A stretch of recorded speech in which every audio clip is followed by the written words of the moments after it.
Today we'll be going over a new series from Marvel featuring a conflict growing between the X-Men and their newly founded nation in the island of Krakoa, and the Fantastic Four, a team that's back and in force in New York City. We'll be going over this comic, and then at the end of the video we'll get on to the amazing ending of its first issue that will leave you so excited for what comes next. Before we get into things, be sure to subscribe to our channel for more comic book reviews. I'm really excited about this series overall. Zdarsky is an excellent writer, and the way he does dialogue and characters is so well done that I feel I could watch these characters just sit around and talk for conversations that never end, issue upon issue. He has a really good handle on what the characters should and would say in certain situations. He can make the dialogue fun, but it doesn't feel overly jokey. There's serious matters being discussed in this comic, and he does a really good job at balancing that. I really like how he's also able to seamlessly merge new content like the 2016 Secret Wars and House of X events with old content like the first X-Men Fantastic Four series from 1987. With that is Terry and Rachel Dodson's artwork, as well as a few others, all contributing to an excellent looking comic with a big, beautiful blend of action and detailed facial expressions. This comic is a real treat, and I recommend you check out this series for yourself. But if you aren't convinced yet, perhaps this recap of the first issue will help out with that. His name is Franklin Richards, and he is the Impossible Boy.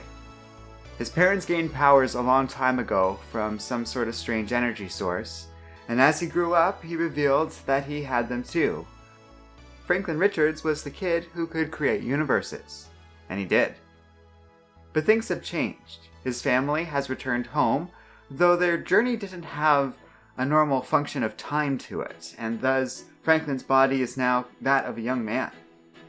It also drains his powers now every time he uses them, with his father theorizing that Franklin has somehow been cut off from the source of power that the rest of the family gets their incredible abilities from and continues to draw from that energy source to this day. Franklin used to have dreams of the future. He doesn't anymore.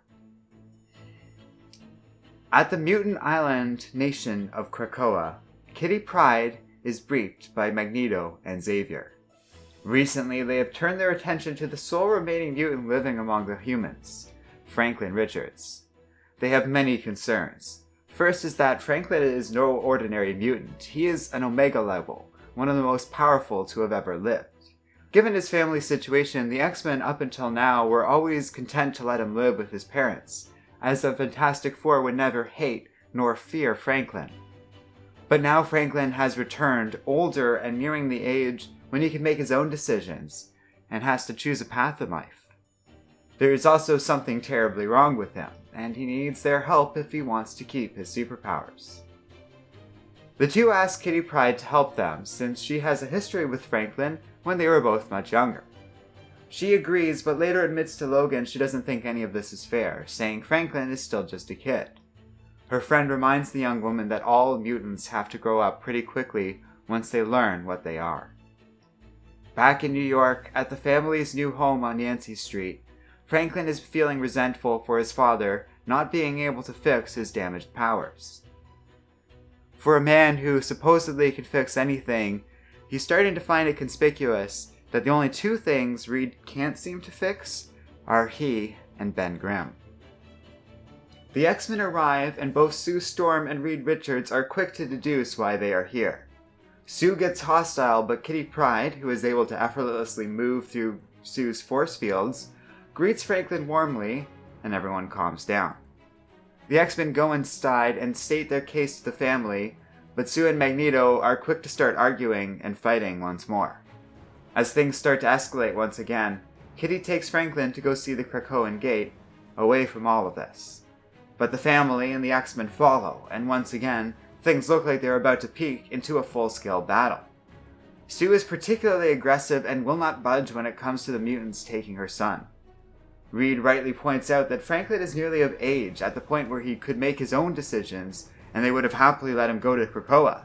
In fact, Reed always assumed Franklin would go on his own time.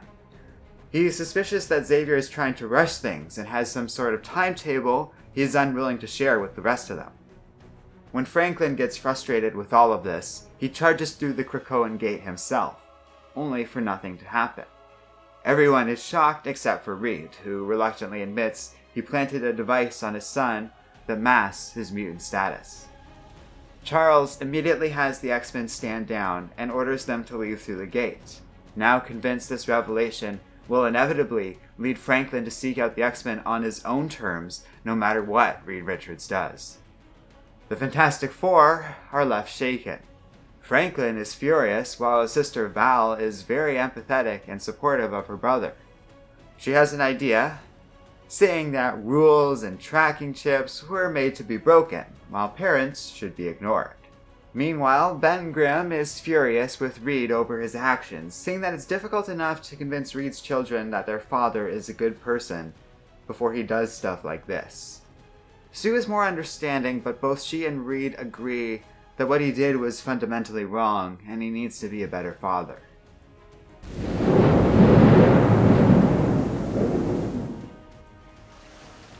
At sea, Kitty Pryde is alarmed to discover two stowaways, Franklin and Val. She's frustrated more than anything because while she would have been happy to take them to Krakoa, she's not heading there and is actually in the middle of a rescue mission.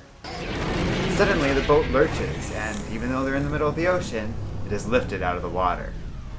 Because though Franklin Richards was born a mutant and now thinks that he must be with them, he was also born into the Fantastic Four, which means he has twice the number of enemies.